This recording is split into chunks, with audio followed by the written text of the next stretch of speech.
Hello again. Welcome.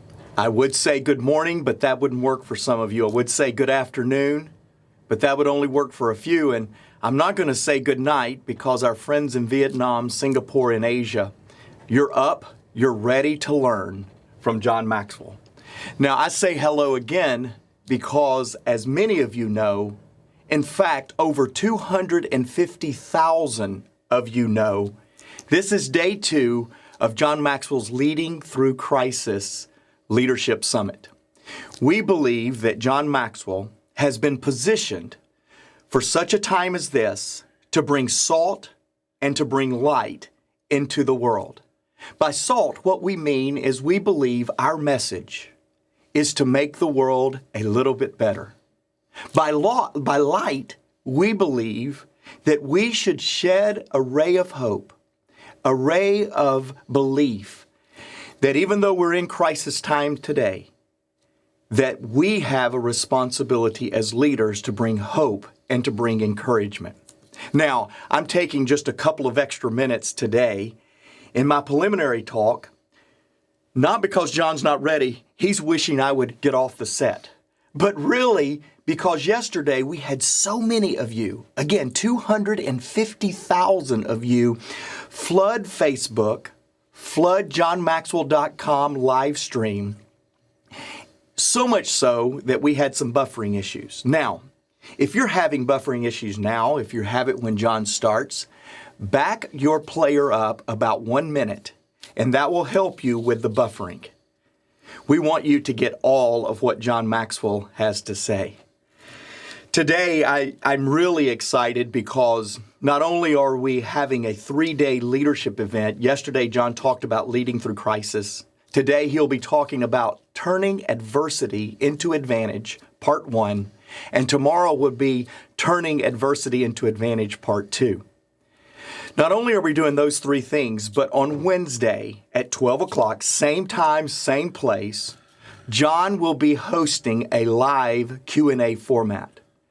In other words, we believe after we have been talking for 3 days, we need to start listening to your questions and responding. So from 12 o'clock noon Eastern Time on Wednesday to 2 o'clock p.m. Eastern Time, John will be doing a Q&A session live with you. In fact, you may have a question. You may want to know how you should respond in moments like this, and you would like John to speak into that. We have an email. We have an inbox for you to send an email to, and it is hope@johnmaxwellteam.com. If you have a question, if you have something that you would like John to address on Wednesday, hope@johnmaxwellteam.com. Now, John Maxwell Team, let me explain that to you. It's 33,000 coaches, speakers, trainers that have been trained by John Maxwell, has been mentored by John Maxwell, and they have been equipped and empowered with yesterday's lesson that John did with a mastermind guide to serve you, to help you. In fact, they are capable of being able to take John's content from yesterday. By the way, if you did not listen to it, go to this same page, scroll up. The entire message is there from yesterday. These coaches, we have given them mastermind guides, and they are able to help you as a small group, a virtual group, to go through the content to make your team more effective in times like this. In fact, if you would like a teammate to help you, one of our 33,000 coaches around the world, you can go to johnmaxwellgroup.com. Scroll down to find a certified JMT member, and you will be able to find one in your area. They're standing ready to help you. Now, I'm just about done, but we're going to do something else today that I'm really excited about. In fact, as John is teaching, I'm going to challenge you. There's a box right down, those of you that are watching Facebook Live, there's a box, there's a little arrow, there's an action item that says share. And I'm going to challenge you, share with your Facebook community what John is teaching today. We heard so many comments that his message was spot on, and we believe today's will be no different. So hit your share button, get this message out there, because we do believe that the John Maxwell message needs to be heard in times of crisis. There's one more little note that I want to do before I turn it to John, and he's ready to go, and I hope all the buffering is done. But we decided as a team last night, out of literally over 4,000 comments that was posted about John's message, we took out 20 of those comments. And today I'm going to share 10 people that made a comment. And for those of you that I share your comment live here, if you will send an email to hope@johnmaxwellteam.com, John is going to send you a copy of his book, Leadership. We believe leadership is a message for today. And so the 10 that I'm going to read real quickly, John, I'm going to read some comments from yesterday. You haven't even heard these. No. If I read your name, if I read your comment over the next couple of minutes, go to hope@johnmaxwellteam.com and we will send you a free copy of John's book, Leadership. Now, here's what that means for today. Not only share John's message, but post a comment. Let us know what John is saying that is impacting you, and we will do our best to be better over time. Now, Jog Lim said, John, it gave me renewed hope that thinking positively doesn't minimize the pandemic, but rather proactive means we have strong belief that things will get better, and we need to be able to give strength to our families that together we can weather the storm. Jog, thank you. We want to send you a book. Janice Hansford said, very powerful, very insightful. Love being able to watch something worthwhile during this time of uncertainty. You qualified for worthwhile, okay? Yeah, well, it's not hard to beat the media. All right, John, you're going to help me. Christina Swetzer Grigoriou. Oh my gosh. I'm going to let you help me with this name. Christina Swetzer, my Southern. Grigoriou. She said, thank you for the insight. The presentation that gave me great tools to work with my team. Thank you also for the lighthearted visual of doing the hokey pokey on the tank in Israel. Karen Headlam Cyrus said, show me your scars and deal with your mess. Yeah. I made a mistake, but I am not a mistake. That's beautiful. Leslie Stoneham said, loss is wisdom acquired early. Wisdom comes from dealing with your mess. That is so good, John. Yeah, works. Brittany Nicole Bishop says, hope is far better than optimism. Yeah. Yeah, that was the difference in the Jewish. Remember how they looked at optimism as they hoped things went well. But remember, the whole issue of hope was that they were going to do something to make it better. Absolutely. Hanny Zaki said, uncertainty is clear. However, the clarity to learn and take action are the tools of hope. I have 3 more. These are great comments. These are great comments. You deserve a book. They represent thousands, John, thousands. We just picked this out. Lisa Yvette Jones said, optimism is passive. Hope is courageous. That's right. Roxanne Lynch said, I love the idea of flexing, bending, allowing our creativity to shine. And finally, Leah Reiner said, leaders always give a right perspective to people during a crisis. They don't always have the right answers, but a right perspective is what gives hope, security, and encouragement. John, that is so good, said Lisa. Wow. Well, we've given ourselves time to quit buffering. We've given ourselves time to let people share and post comments. And now, John, I want to turn it to you. Thank you so much for our team and for you making this day possible. Thank you, Mark. And most of all, thank you. I mean, you're what makes this really work. To be honest with you, I was pretty staggered when the team came back with all the people that were part of yesterday when I talked about how to lead through a crisis.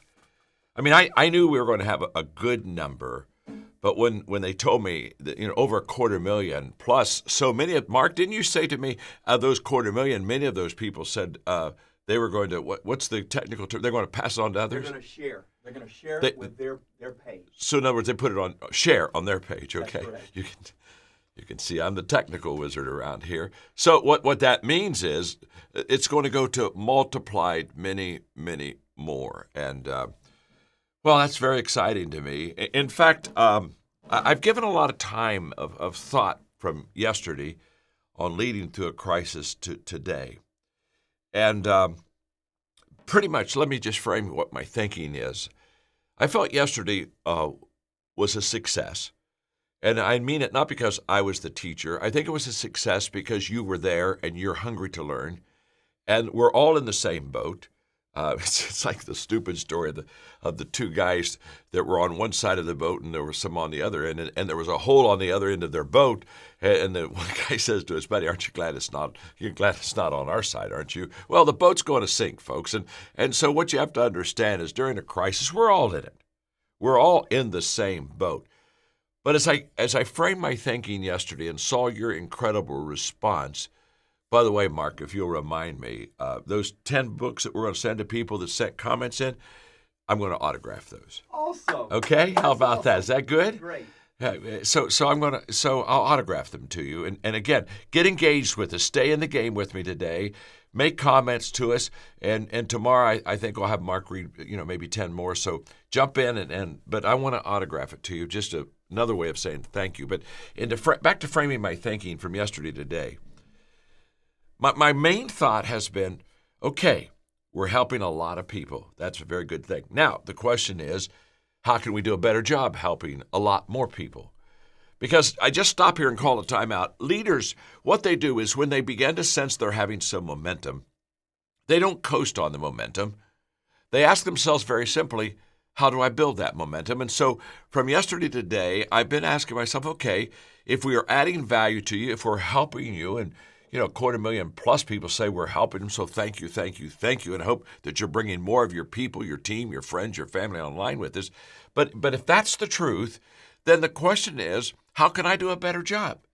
How can our team do a better job in this time of very difficult days to add more value to you? And so I'm going to say right at the very front that there are some what we call free resources that'll just help you. These are things that are yours, and all you've got to do is make yourself available to them. And for example, let me just share how you can stay connected with us. Audibly, if you love podcasts, if you'll just go to John Maxwell Leadership Podcast, if you just go to that, you can join. I don't know. We've got over 6 million people that have followed us on that podcast. We'd love to have you. Again, it's totally free.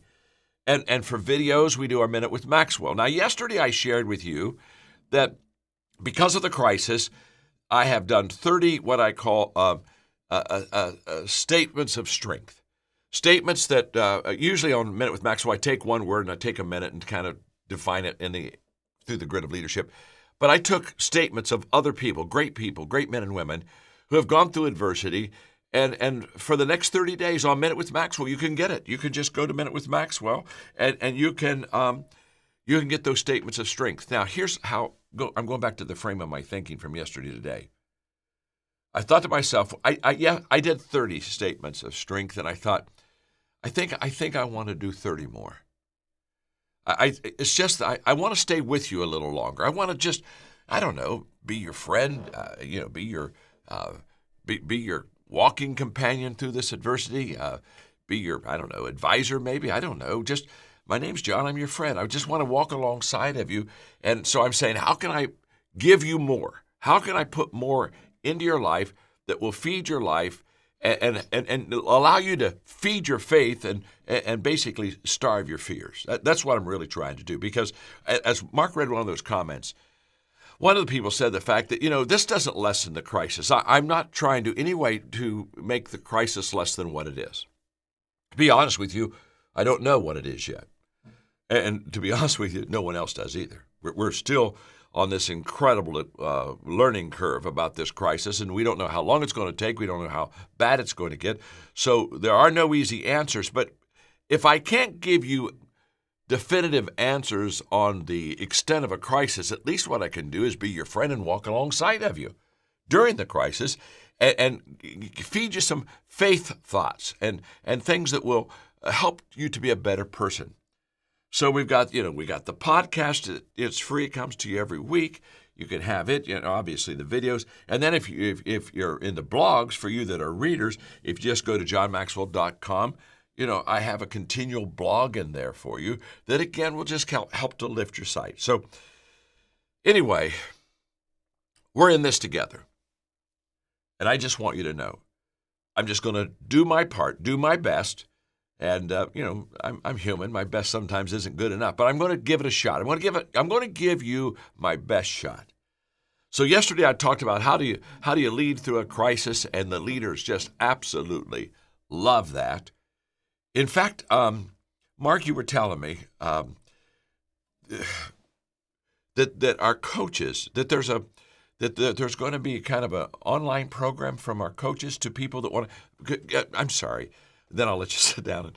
Yesterday you were over there taking notes. Now I'm just bringing you in here all the time. I'm sorry. But you just told this to me right before I went on. Tell our people what is available to them if they want to, make themselves available. So perhaps one of our team members is the reason that you're joined in today. If you would like one of our team members, our coaches that have been certified, that has been a part of John's organization, if you would like for one of them to help you during this time, they have a mastermind guide off of what you taught yesterday. You can go to johnmaxwellgroup.com, johnmaxwellgroup.com. On that page, you can find a coach near you and a certified John Maxwell team member near you, and they'll be able to help them on what you did yesterday. So they'll be able to literally walk them through the lesson. That's right. If they want to. Oh, good. Okay. Do you have that? You have that? Okay. I'm not sure I have that, but if you have it, that's all that really counts anyway. So let's talk about how to turn adversity into an advantage. And there's part of this title I like, there's part of this title I really don't like. What I really want you to get is the fact that in adversity, there are certain advantages that adversity and crisis bring to us that without that adversity, we wouldn't have those advantages. We wouldn't have those opportunities. That's kind of the thesis of the lesson today. When I looked at the title, How to Turn Adversity into an Advantage, I wasn't trying to think of it in a wrong term as far as how to take advantage of people that are in adversity. That isn't that at all. I mean, remember yesterday I shared with you that in a leader's perspective, it's always the people first. What's always best for the people? That keeps a leader's motives pure and right. If you and I are constantly saying, well, what's best for my people? Because whatever is best for my people as a leader, I should be doing my very best to provide it for them. But this is a terrific lesson on the fact that in adversity, if we have the right perspective, and this is a lesson on perspective, trust me. In fact, today and tomorrow, this is a part 1, tomorrow's part 2. This is a perspective lesson. What I want you to catch, though, is that without any question, the adversity that you and I are going through right now does have distinct advantages for us. That I know. You say, John, how do you know that? Well, it's very simple. Every crisis and every adversity in the history of the world has turned into terrific advantage for society. Again, I remember I mentioned yesterday, every medicine you take was because there was an adversity, a problem. Somebody had something that needed to be cured, so somebody went and invented a medicine. In other words, good things come out of bad things if you have the right perspective. If you have the wrong perspective, that's not true. So this lesson is on how do I take the adversity and gain some advantage out of it for myself, for my family, for my community, for others. And when I go to perspective, here's the quote: how we view things is how we do things. So it's possible for two people to view adversity and have two different responses to that adversity. One takes adversity and turns it into an advantage, and the other one takes adversity and says, oh, I'm at a disadvantage, and I'm a victim, and they just basically lay down, and instead of getting better, they get worse. Same adversity, same situation, two total different responses. Now, the responses are based upon a person's perspective. Let me give you an example. Albert Einstein, there was a brilliant fellow. Albert Einstein said this: in the middle of difficulty lies opportunity. Now, I've loved that statement for quite some time, and I share it with you because I think there's something very interesting in what Albert Einstein said. He said it was in the middle. In the middle. In fact, when I put that quote in here, I capitalized all the letters on middle. In the middle of difficulty lies opportunity. You know what Einstein was saying? He's saying you have got to get into the crisis. You have got to get into the middle of the problem before you see how to get opportunity out of it. Because at the beginning, We don't understand how deep the problem's going to be. It doesn't affect us enough to take away our options so that all of a sudden we get desperate for an answer. It's not at the end. If by the end we haven't seen opportunity, to be honest with you, we just passed it. The door was back in the middle. But in the middle of difficulty, adversity, crisis, that's where Albert Einstein said, that's where we find opportunity. It's that type of thinking, perspective for you and me that I want to talk about, because trust me on this, if we have the right perspective, we're going to find that to be very true. Now, let me give you an example. Now, this is a business example. Some of you are in the business world, some of you are not. So let me just give you this one because I read it just the other day, and it fits the business community. So if you've got a team, if you've got an organization, you got a big company, small company, whatever. This comes out of Forbes. And when I was going through and reading this, the thing that really grabbed my attention was the headlines. It said the coronavirus crisis is creating problems, but it is also creating tremendous opportunities. This comes out of Forbes. And so then they gave an example. And the example they gave there, I know pretty well. And they gave the example of the Ford Motor Company. And the Ford Motor Company, if you go back about 12 years, had quite a few years consecutive of poor performance. They were in a recession, and they needed to finance. In fact, they were so desperate that Bill Ford, the father of the whole Ford clan, basically sat down and had to talk them into collateralizing and the blue Ford Oval. The thing that's most precious to Ford is that brand, that trademark. And they literally had to take that and use it for collateral to borrow money to get themselves financially in a position where they could maybe upright themselves. And then they also brought in Alan Malawi, brought in an outsider, a terrific leader. And if you know the story, it's an incredible story. It's a story of an amazing turnaround, maybe the most amazing corporate turnaround in this century.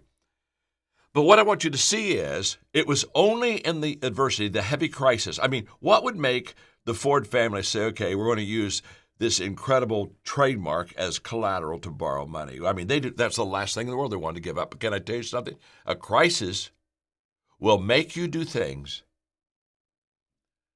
that you wouldn't do without the crisis. Let me just stop and talk to you for a moment. You and I both know in our heart that there are some changes we won't make unless we have to make them. Now, I speak for myself. In my life, there have been a few times I just didn't want to make the change until all the other options were stripped away from me, and one day I looked at myself and said, I've got to make the change. Well, it happened for the Ford Motor Company, and in this Forbes article, it then put three things on the advantages of a crisis. And I give this to you quickly because this is in the business field. I'm getting ready to come to you in the personal way, so stay right with me. Here's what Forbes said. First of all, a crisis changes the balance of risk and reward. And they so clearly wrote the fact that during normal circumstances and situations, we don't risk a lot. We enjoy where we are, and the tendency always is for us to stay put, not make a lot of changes. And the fear of failure overrules the risk issue. So we basically stay the same. But what happens is that in a crisis, all of a sudden it helps us realize that we have to change. All of a sudden, what was kind of optional, should we change, becomes a command. We have to change. Why? Because we're in deep weeds. And so basically Forbes was saying if you have a business, if you have a team, whatever, that there are perhaps some things in your life that you've just held pat that you should have let go a long time ago, and you're going to risk more during a crisis. And they said that was good. Number two, and I love this because it's so true, a crisis increases our focus. You see, every organization has what I would call competing priorities and conflicting priorities. Some priorities that just conflict with where you're really wanting to go, and then you have some that internally compete with what you're trying to accomplish. And so what happens is there's a lot of activity in an organization that isn't necessarily accomplishment. But what does a crisis do? We immediately begin to eliminate all of the things that are not totally essential in our business. In other words, we begin to cut. We begin to look and say, what do I have to have versus what was nice to have?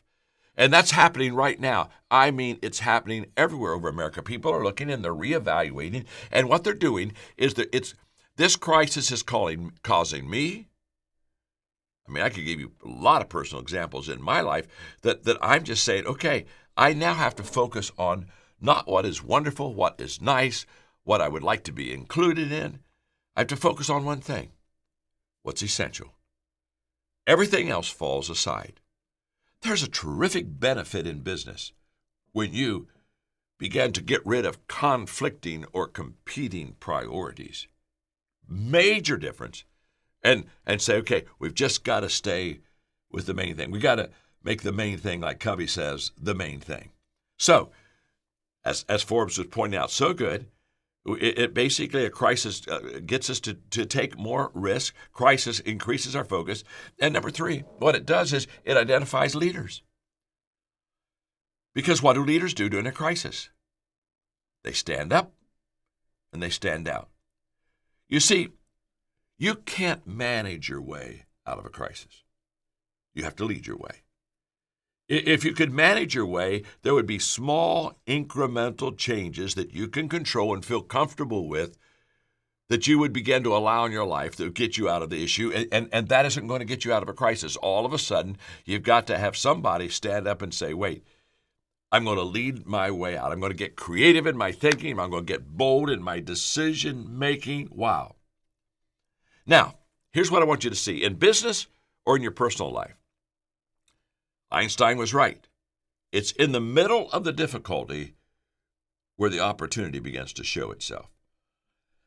I could give you all kinds of examples of what I can sense as a leader that's beginning to happen. Now, I don't have the back end. I don't have the whole story. I'm looking at a picture that's not complete. But let me just give you an example. What's happened in the education world? Well, what's happened in the education world is all the kids got home. Not only in elementary and high school, but universities, colleges, sent the kids home. We got to have our social distancing. And by the way, I think that was a very wise decision. I think right now, social distancing is probably the most important thing we can do to cut this out and probably, hopefully, get some answers and move on with our life. But now, so what are the kids doing? Online classes. Kids, millions of kids right now are on online courses. Now, online courses, that's not new. That's been around for about 12, 15 years. And there has been a slow, steady increase of students taking online courses. But now they all have to do it. And here's what's going to happen. There are kids who have never taken an online course, and they're going to do that, and then they're going to look at themselves and say, wait a minute, I'm home. I can be in surroundings that are familiar to me. I don't have to go back to college if I don't want to. I don't have to. I can get a degree online. Now, I'm not advocating that. I'm just saying I can guarantee you, I promise you, that there are a bunch of students that are all of a sudden going to see that there's another way to get their education. I'm not even saying it's a better way, but I'm just saying crisis causes change. And I will tell you that steady increase in online kind of classes, after this, it's going to be like that. It's just going to increase. Why? Because a lot of kids who have never done it before tested it and said, oh, this kind of works for me. I think in the business community, when people are working from home, I think it's going to change the work environment. I really do. I'm not saying it's pro or con. It doesn't matter. What I'm wanting you to see is that crisis causes you and I to make changes that we would never make if we didn't have the crisis. The way I prefer it is to say crisis bumps us out of our comfort zone into our creative zone. That's a great statement. Crisis bumps us. In fact, if I don't get the bump, I won't get out of my comfort zone. It's the bump that gets me out of my comfort zone into the creative zone. Okay, now that's business. Okay, so for you that have organizations, teams, companies, whatever, hopefully that helps you. The rest of this lesson today and the lesson tomorrow is going to be in a very personal way from me to you. And it's going to be applicable to you personally. It's going to be applicable to your family. It's going to be applicable to all of your friends. But it's going to be just one-on-one. And I'm going to just tell you, there are some major advantages that we're going to receive out of the adversity that we're now going through. And by the way, one more thought. When we're in the middle of the crisis, where the opportunity, as Einstein says, there are two kinds of people. In the middle of the crisis, there are some people who are basically saying, how long will this last? We're all asking that, by the way. How long will this last? But there's a higher level of person who is saying, while I'm in it, how can I get better? How can I improve? What can I learn? How can I make this a stepping stone instead of a stumbling block? So what I'm going to do is I'm just going to talk to you about bad experiences for a moment. And there are 3 thoughts on bad experiences, since we're having one, a big one. The first thought on bad experiences is this: everyone has them. and everyone is in the middle of this crisis. I mean, no one is excluded. All of us are being touched. But, some days you're a pigeon and some days you're a statue.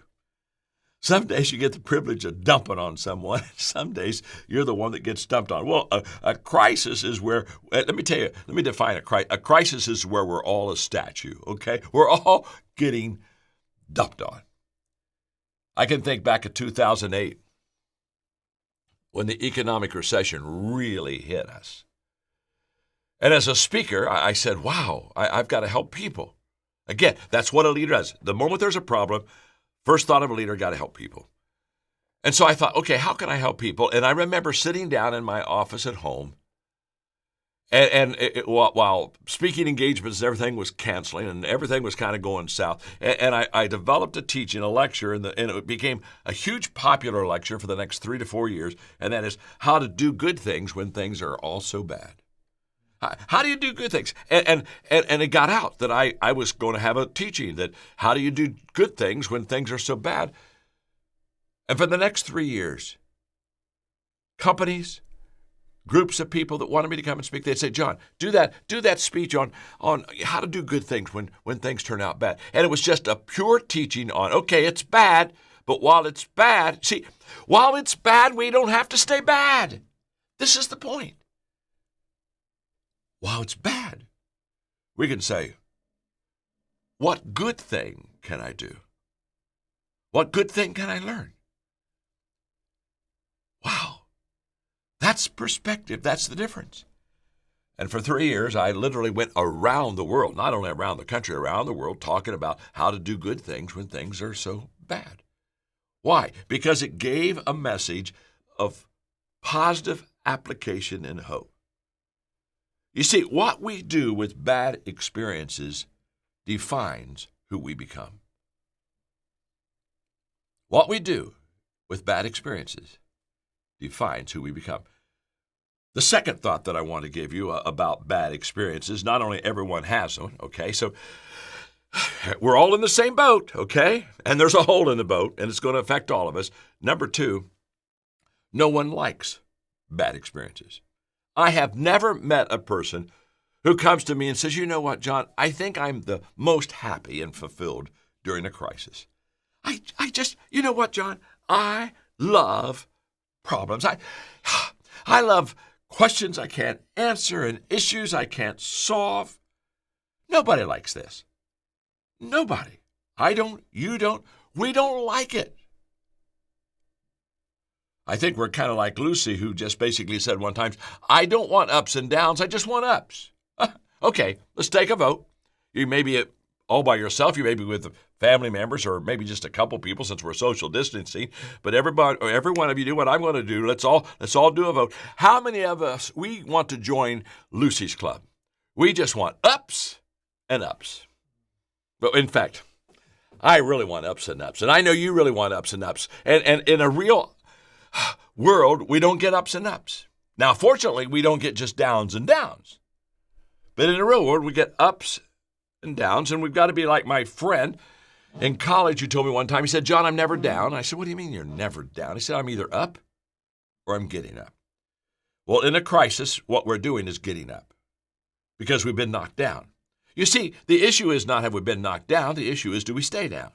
Or do we say, I don't like down. I want to get back up. It's those who don't like down, but go from not liking it to do something about it, that action, to get back up. But none of us likes a crisis. We all have it. None of us like it. My friend Chuck Swindoll, several years ago, he sent me this, and I'm going to just read it to you. It's about Chippy, a parakeet, okay? And he starts off by saying, Chippy the parakeet never saw it coming. One second, he was peacefully perched in his cage singing.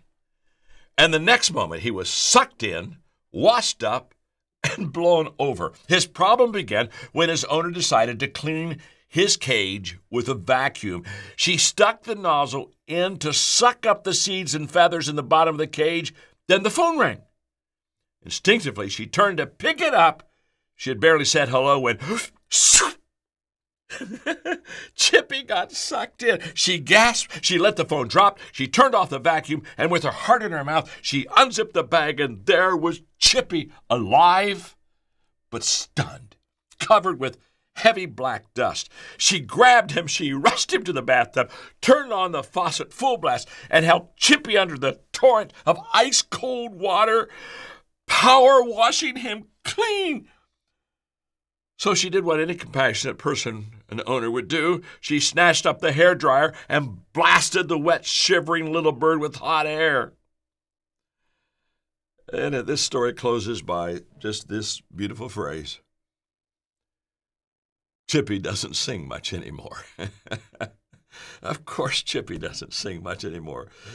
Oh, there's a whole bunch of us right now. We've been blasted, and we're just not doing a lot of singing. You see, in bad experiences, everyone has them and no one likes them. And the last thought I want to give you on bad experiences, and then I'm going to turn to perspectives in a moment, is very few people make bad experiences positive experiences.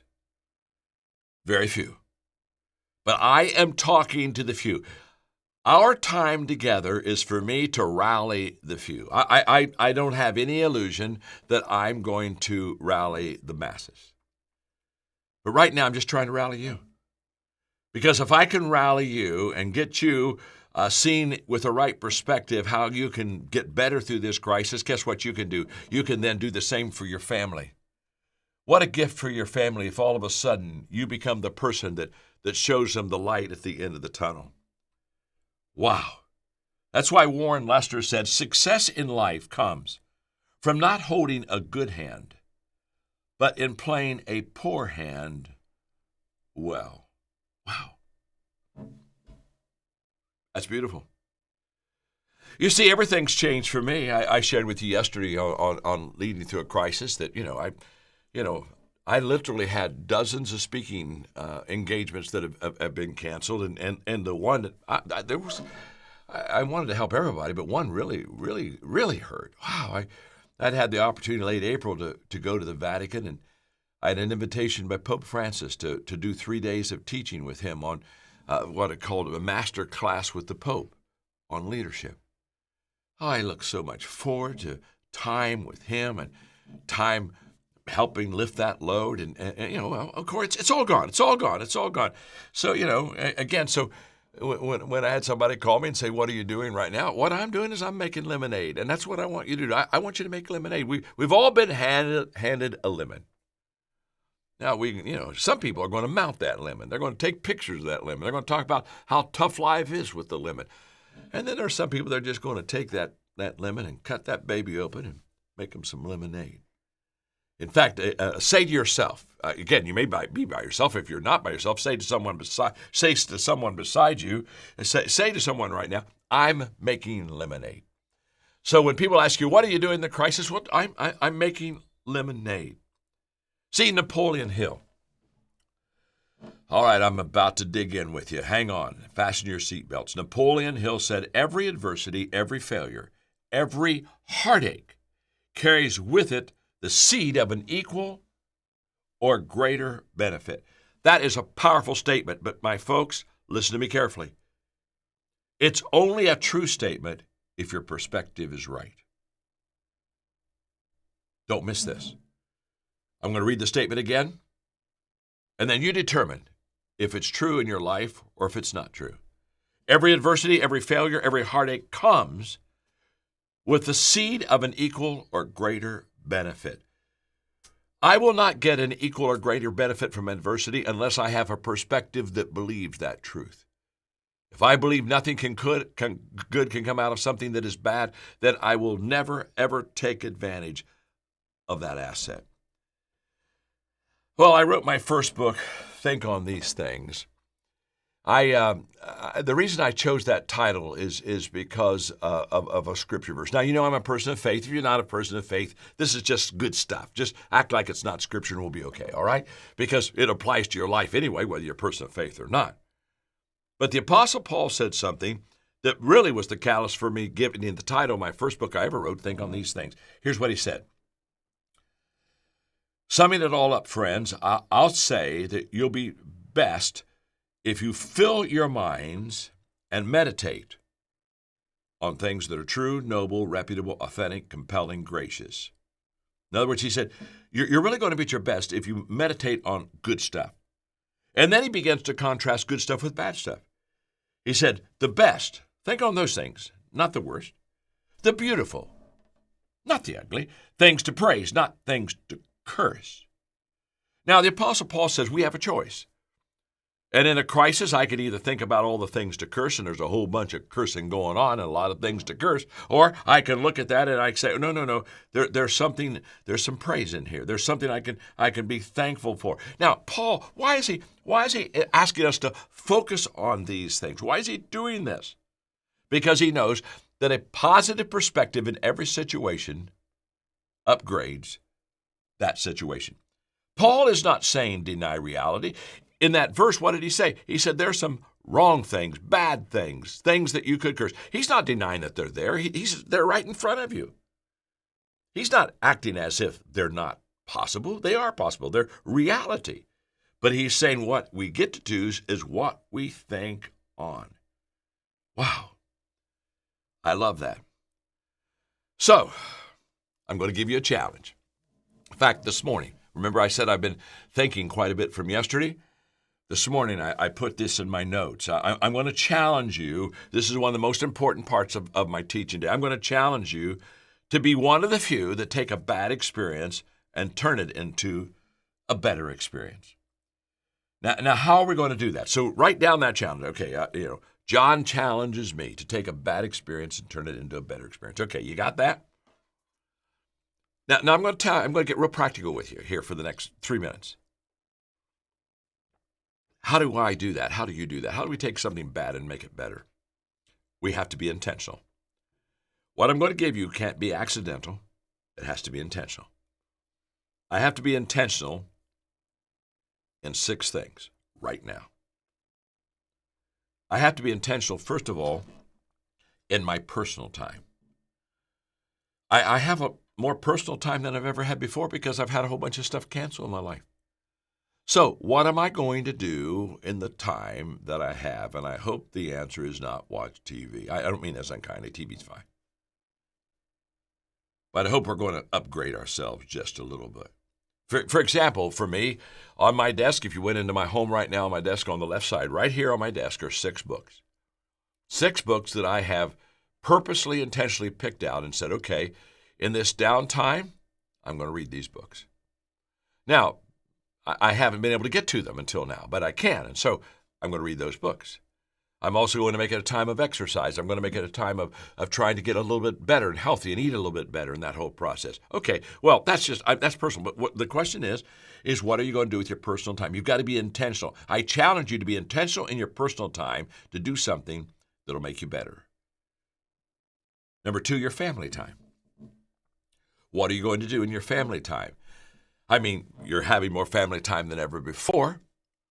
Margaret and I have kind of developed a list of movies that we kind of want to see at home, perhaps together, and you know, we're going to take more walks than we've taken before. In other words, what are you going to do with your family that's just going to be positive? Maybe with your family you would want to sit down and share what I'm teaching. Wow, wouldn't that be good? Sit and gather them around and say, look, this is how we need to be thinking. Here's how we need to be acting during a crisis time. Okay, how about catch-up time?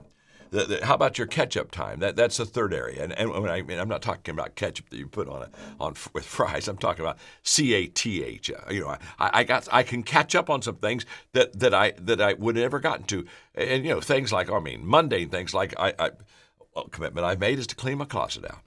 That closet's need to be cleaned out for 3 years. Every time I go into it, it just looks at me and says, clean me out, clean me out. And I've ignored it. But I got a little time. I'm going to do that. But I'm going to have some time now to really give to a new book that I'm writing on, that I'm very excited that's going to come out soon. And so now I can really focus on that book. Okay, how about, here's a good one for you. Number 4, be intentional in your adding value time. Okay. In a crisis, people need encouragement and added value more than any other time. So why don't you every day write down one name of a person that you need to encourage, a call that you need to make, just a touch that say, I'm going to add value to these people today. Get intentional. You'll be surprised not only how it'll help the people, but how it'll help you. Number 5, I'm a person of faith. You don't have to listen to this, but I have what I call my faith time. Well, what am I going to do as a person of faith? Well, one of the things I'm going to do is I'm going to develop my trust muscle. I'm going to really work on that. And a trust muscle basically means I'm going to have to trust God to give me strength and peace when I don't have all the answers. And by the way, if you're not a person of faith, you go ahead and do that. You'll find out how He'll help you too. He's no respecter of persons. He loves you every bit as much as He loves me. But I'm going to work on my trust muscles. I'm going to work on my gratitude now, because gratitude is most hard to express during difficult times. And I'm going to work on my prayer life. In fact, I spent time in prayer for you today. Okay, just asking God to give you strength during this time. And then, okay, the 6th thing I want you to work on is your thinking time. Your thinking time. And I want you to put yourself through a positive grid. This morning, I wrote 3 questions I want you to consider every day as you think. Question number 1, how will this crisis make me better? It's a great question. Give yourself 10 minutes, 15 minutes every day and say, okay, I'm going to write these questions down. I'm going to think upon this. How will this crisis make me better? There are answers. If you think about it, you'll find them. Number 2, how will I use this crisis to help other people? Wow, that's huge. And by the way, you're going to get an abundance of answers in that, because everybody needs help in a crisis. And number 3, what action will I take? Oh my, this is great. What action will I take that will improve my situation? What action am I going to take that'll what can I do that'll just make me better? Okay. Here we go. Perspective principles. How we view things is how we do things. I'll give you probably maybe 3 now, and then tomorrow I'm going to give you 8. Okay, so I think there are about 11 perspective principles. So don't miss what I'm going to give you tomorrow, but I'm going to give you 3 right now. Number 1, everything worthwhile is uphill. If you've heard me do any teaching at all, because I wrote a book called Intentional Living, you've watched me use the visualization of everything is worthwhile, it's uphill, and I put my arm in the air, and I just basically say, up at the top are my dreams, my hopes, my ambitions, my desires. Everything good, it's up there. It's not down here. I got to climb to get it. Now, when I say everything worthwhile is uphill, let me tell you the difference between in average times and in crisis times. In average times, everything worthwhile is uphill. And during times of crisis, everything worthwhile is uphill. It's just a higher hill to climb. But we still can climb it. You see, we are not given an overcoming life. We are giving life to overcome. There's a world of difference. I'm not entitled to winning. I'm not entitled to have an overcoming life, but I am entitled to having a life of which I can choose to be an overcomer. You see, there's a wrong perspective, and the wrong perspective is that life should be easy. I'm telling you, my name is John, I'm your friend. Life's not easy. It's all uphill. Always has been, always will be. The problem is we have uphill hopes, we have downhill habits. And downhill isn't going to get us where we want to get. So, I could give you all kind of examples.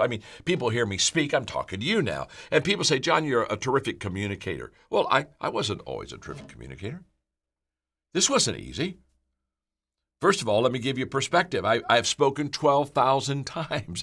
Talk to me for a moment. If you speak 12,000 times and you don't become a great communicator, you chose the wrong field. 12,000 times. It's uphill all the way. The first time I spoke, it was terrible.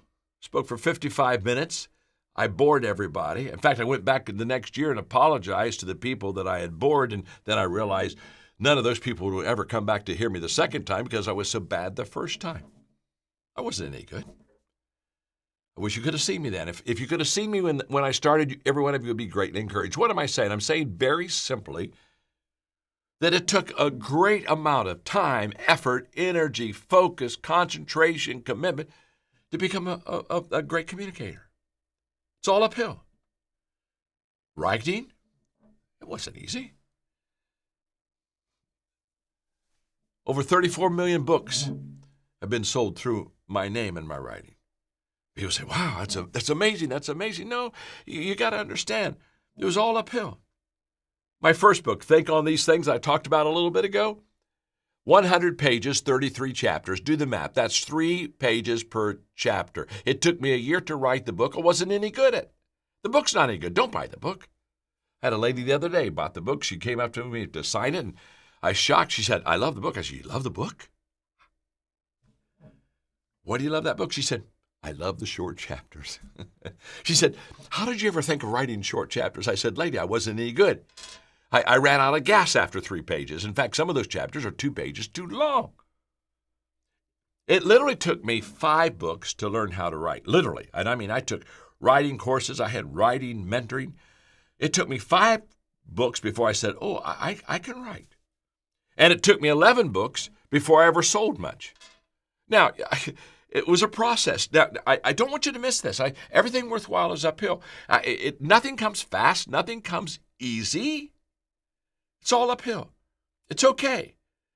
We're working on perspective here. The moment I believe and accept that everything worthwhile is uphill, guess what I do? I expect to walk uphill all the time. If I don't believe that, I expect it to be easy. I expect it to be average. I expect to coast some. You see, my perspective that it's uphill every day, all the way, is huge. We have John Maxwell Team. Okay, here's a perfect example of this. We got the John Maxwell Team, and we've had huge success with it. In what, 9.5 years, 33,000 members in almost every country of the world. And people look at that and they say, "Oh my gosh, John, this is huge." How did you get so good? How did you pull that off? It was uphill all the way. Now let me just stop for a moment and just say to you that I'm constantly asking myself, what can I do to add value to you? Because here's what I know. A crisis never leaves you or me the same. It moves us. It either moves us forward or it moves us backward. It either moves us upward or we go down. But it does move us.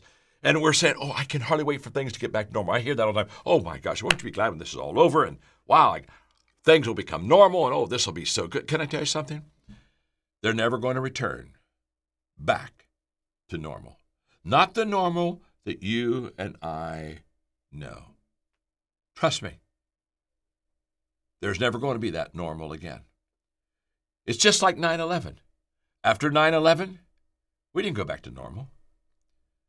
Every day almost I'm reminded of 9/11 through something that you or I have to do just because of safety precautions.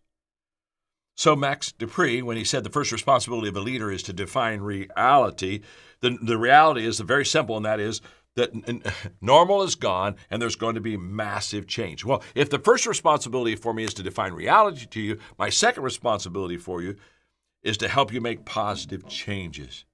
Huge. And how do we do that? Well, I've been through a lot of changes. I've been through a lot of crisis. I'm 73. So in the 60s, I saw the assassination of some of our great leaders, John Kennedy, Bobby Kennedy, Martin Luther King.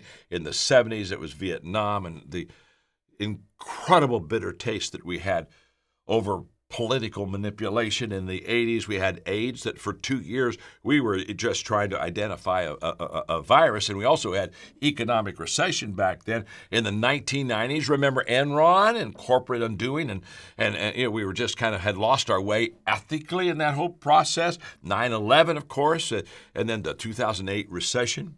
Now, here's what I want you to know. When things get out of control, what leaders do is they try to help people get back into control of their lives. And how do I do that? As a leader, how do I help you get back into control of your life? Well, you can control your own personal decisions. And a decision that I would hope that you would make during this crisis is a decision to personally develop and grow yourself. You see, the only guarantee that tomorrow is going to be better than today is the fact that I'm growing and I'm developing myself. I'm 73, but I'm so excited about my future because to me, I'm continually learning, I'm continually growing. There is no finish line in my life. And so how do we continue to grow? How do we continue improving ourselves? After the 2008 financial recession, I began to ask myself, how do I help other people? And I came to the conclusion back then that I was going to start the John Maxwell Team. I didn't need another business. I already was quite successful in life. I had basically everything I wanted in my life. But I said, what would happen if I took people that wanted to better themselves? What would happen if I took people who wanted to better themselves? And what they need is they need good training. They need some people to good mentoring. And then what they need is somebody to put their good housekeeping seal of approval on them and say, hey, look, this person's a good person, and give them an opportunity and give them a chance. So that's why I started the John Maxwell Team. And we have basically 5 lanes. We have the leadership lane. We have the entrepreneurship lane. We got the sales lane. We got the coaching lane. We got the speaking lane. And what we knew is if we could teach you these 5 lanes, you're going to find out which lane you best identify with, but we can greatly improve your life. So then I got a dream team. I got my faculty together, and I got people that were highly successful. I mean, people that were doing it now, not people who had done it or had never done it and were, quote, professors, but people that were right in the action. They knew how to build a business, and they knew how to be successful with their life. And so I brought a faculty on, and then I said, I'm going to certify people. I'm going to put the John Maxwell, seal of approval on them, and I'm going to certify them after they go through this certification process. And with that, I'm going to give them credibility. I'm going to give them opportunity. And I can tell you today, over 33,000 coaches around the world, and I can tell you my greatest joy is everywhere I travel, internationally, nationally, everywhere I travel, here's what happens. I see John Maxwell team members totally fulfilled because now they have a purpose and mission in life, and that is to add value to people. Because John Maxwell team members, we tell them all the time, we are people of value who value people and add value to people. So just I'm going to go to the next perspective in just a moment, but just a few questions. Questions such as, do you want to take adversity and turn it around and make, an advantage, an opportunity out of it? Do you want more for yourself? Do you want more for your family? Maybe you're saying, boy, there is no new normal. I'm going to go back. I'm not even sure I'm going to have a job. Would you like to be an entrepreneur? Would you like us to help you we've got thousands of people now that have an incredible career of adding value to people, and we equip them and train them and certify them. Or maybe you want to subsidize some income and say, wow, I'm not sure I'm going to have enough when this is through. I'm going to be behind financially, all of those things. But the most important question for you is just very simple. Most important question is this one. Would you like to be part of a community that's making a positive difference in the lives of other people? That's the question. If that question resonates with your heart, and by the way, a whole bunch of you're already doing great things. You don't need to be part of a John Maxwell. This is just for the few who say, "Wow, yeah, I'd like to be part of a community that's making a positive difference." If that's where you are, I just say to you, I want you to stand on my shoulders. I'll walk alongside of you. I'll certify you. I'll do everything I can to add value to you. And if the answer is yes, then I would just encourage you to think about becoming a part of the team. Now, I'm getting ready to go to that second perspective, which is huge. But now all of a sudden, as I'm thinking about becoming a part of team, Mark, I'm going to need you to help me for a moment. If they become a part of the team, if they want to become part of John Maxwell team, tell them what to do real quickly, because then I want to get to the next perspective. Yeah, if you just would want more information, John, they can go to johnmaxwellteam.com. johnmaxwellteam.com. There's a form you'll fill out. One of our team will connect with you on that. Okay. Again, it's just for people that would like to be part of that community. I just love you all. Team members, non-team members. In fact, what was great is the John Maxwell team said, let's make your talks, John, available to everybody so that they can get the advantages of adversity. So perspective number one, we've already got that one down. And it's a huge perspective. Don't miss it. Everything worthwhile, what is uphill? Number two, the second perspective is there's always an answer. There just is. There is always an answer. I have a wonderful friend, Larry Stockstill. I was casting vision to about 5,000 leaders in a conference. It was a big vision. It was about community and country transformation. In fact, I was challenging these leaders to help me literally go and teach good values in different countries. We've had incredible opportunities. We are now in 3, getting ready to go in countries 4 and 5, going in by the invitations of the president of those countries to teach transformation through what we call round tables, transformation tables, teaching values. And it's a pretty exciting opportunity. So I cast this vision. Larry Stockstill came up to me afterwards, and he looked at me and he said, John, the answer is yes. And I said, okay, Larry, good. That's good. What do you mean by yes? He said, well, the answer is yes. Whatever you need from me, whatever you want from me, the answer is yes. I'm going to give it to you because I love your vision. I love your leadership. I believe in what you're doing. The answer is yes. And then he looked at me and said, John, I live on the other side of yes. And when he made that statement, I thought, wow, I love that statement. And that's what I want for me. That's what I want for you. And what I want you to understand in this crisis time is that there's an answer. We will find a way out. We will find a way through. There's an answer. And what happens is this: successful people know that, and unsuccessful people don't know that. If I thought that there was no answer in this crisis, to be honest with you, I'd be huddled up in the corner and I'd be a miserable person. But there's an answer. There always has been an answer. The world has always found a way, and we're going to find a way through the coronavirus. Trust me, we're going to find a way. It may be hard. It may take a long time. It won't be easy, but we will find a way. You see, the greatest gap between successful and unsuccessful people. Okay, listen to me. This is huge. Stay with me for 9 more minutes. If you'll stay with me for 9 more minutes, my friend, I'm here to tell you, I'm just about to serve stuff that's going to make a difference for you. The greatest gap between successful and unsuccessful people is the thinking gap, how we think. I'm not talking about intellect. I'm not talking about IQ. I'm talking about successful people think differently than unsuccessful people. I'm going to give you an example right now. Successful people in every difficult situation believe there's always an answer, and people that don't do well in a crisis believe that there's not an answer. If I think that there is an answer, I'll become a victor. And if I think there is no answer, I'll become a victim. It's just that simple. My father's 98, and he's an incredible inspiration to me. He's been very successful. But he grew up in a little town in Georgetown, Ohio, about 25 miles from Cincinnati, just a very poor community. And as he was growing up, he said, John, all of us were poor except for 3 families, and the 3 families that were not poor, he said, I had the privilege, because he was a hardworking kid, that I would leave school and I would do errands for those 3 families. And so I got to know them all. And he said, I came to the conclusion by the time I was a junior in high school, the only difference between the 3 successful families and the rest of us is that they thought differently. And that goes back to the greatest gap is the thinking gap. So during the Depression, during a very difficult time when my father was still very young, everybody was out of work. So what did everybody do every day? They got in the bread line and they waited for some food. It was a very difficult time. But can I tell you that during that very difficult economic downturn, crisis, My father held 3 part-time jobs.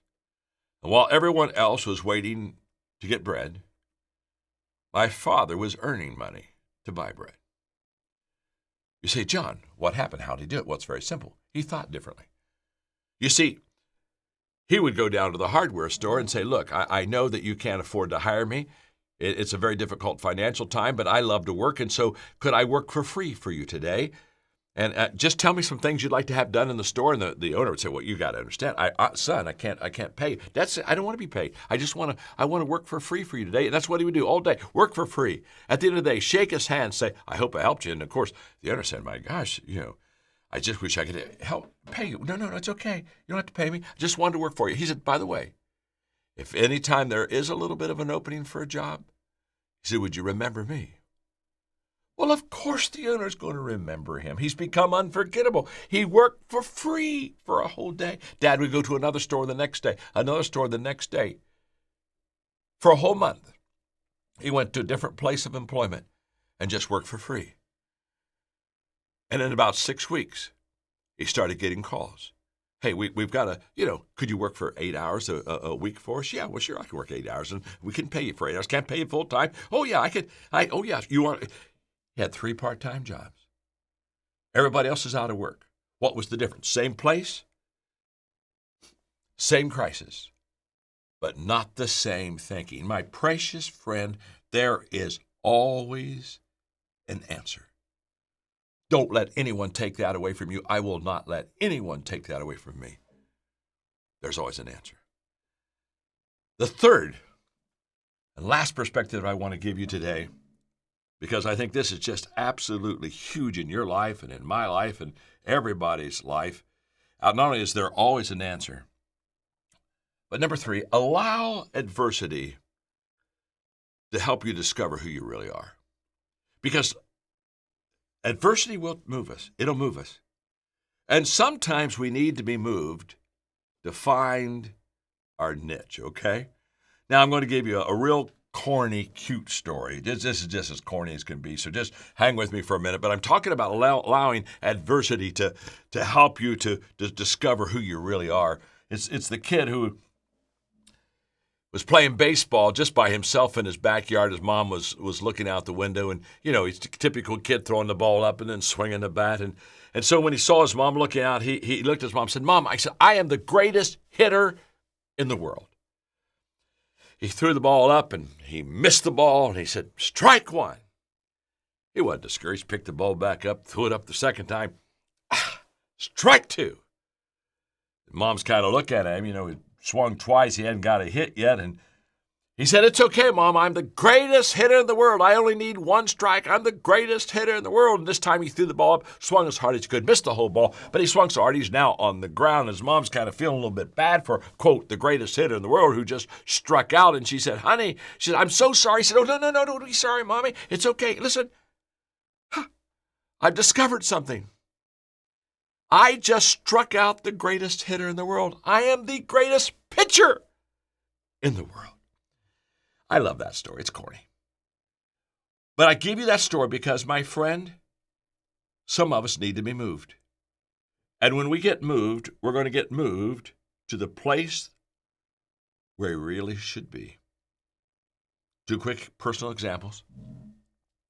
Most of you know that I started my career off as a pastor, had a degree in psychology, counseling. And so I did a lot of counseling for the first couple years. It was kind of expected of me, but there was a problem. The problem was I wasn't good at it.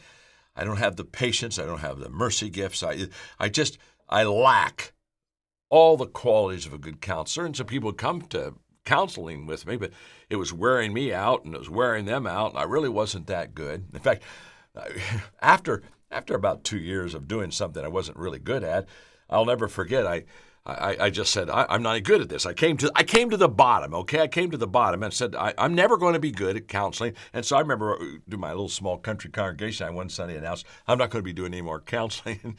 And that's when the lights all came on, because those farmers, they just started clapping. They started clapping and said, oh, he's finally realized he's not any good at that. And I wasn't any good at it. Now, through my not being any good and failure in counseling, Within about 6 months, I began to, instead of counseling, working on the weaknesses of people, I began to focus on the strengths of people, what they did well to make them better.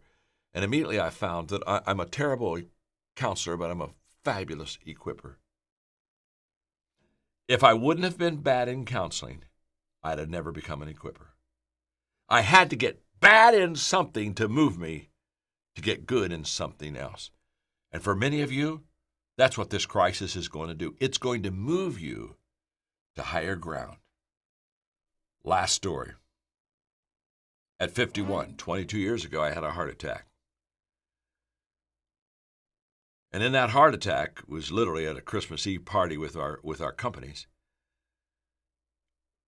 When I was battling for my life for a couple of hours there, it was pretty tough. You know you're not in good shape when they bring you in and you have one doctor and about an hour and a half later you got 5 doctors in the room.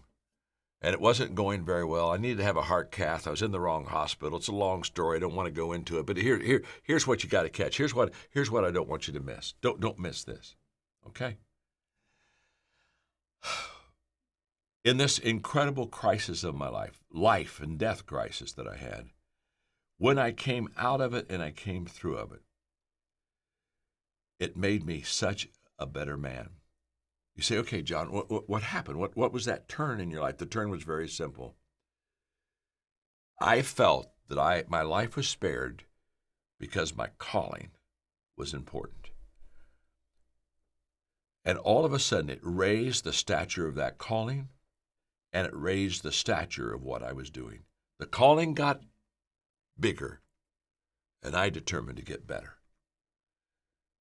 And I can say in the last 22 years of my life, they've been the best 22 years of my life. In fact, I would say the last year of my life has been the best year of my life. I'm 73, and I'm still going up. But it was that crisis. It was the fact that I came out of that and said to myself, I'm here for a purpose. I'm here for a reason. The calling is bigger. I've got to get better. Now, I give you those personal stories because you identify with the crisis. And I just want to wrap this time up today by saying, first of all, thank you, thank you, thank you. Again, you've taken personal time and you said, okay, John, I'm going to learn how to take adversity and bring it to an advantage in my life. And remember, tomorrow, I've got 8 more perspectives to teach you. Don't miss it. Get your friends. Get on there with me. But I close this by saying very simply, it's impossible to know where you are and what you're going through. But it is possible for me to give you teaching of hope, teaching of practicality, something that you can put your hands on that will make you better. And that's my only goal. The only reason I'm spending time with you is because I believe in you. I believe in your potential. I believe in who you are. I believe, being a person of faith, that you are here with a divine purpose. And this crisis would be awesome if every one of us could just find our divine purpose. You have one. Trust me. It's there. There's always an answer.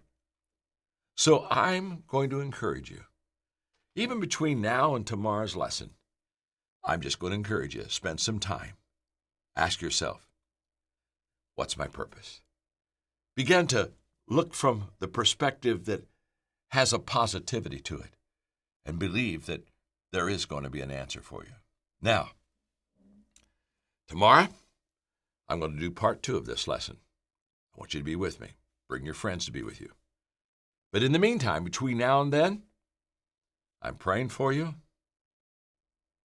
I love you.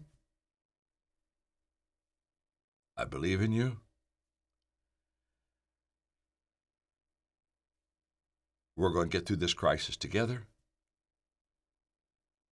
And my name is John, and I'm your friend.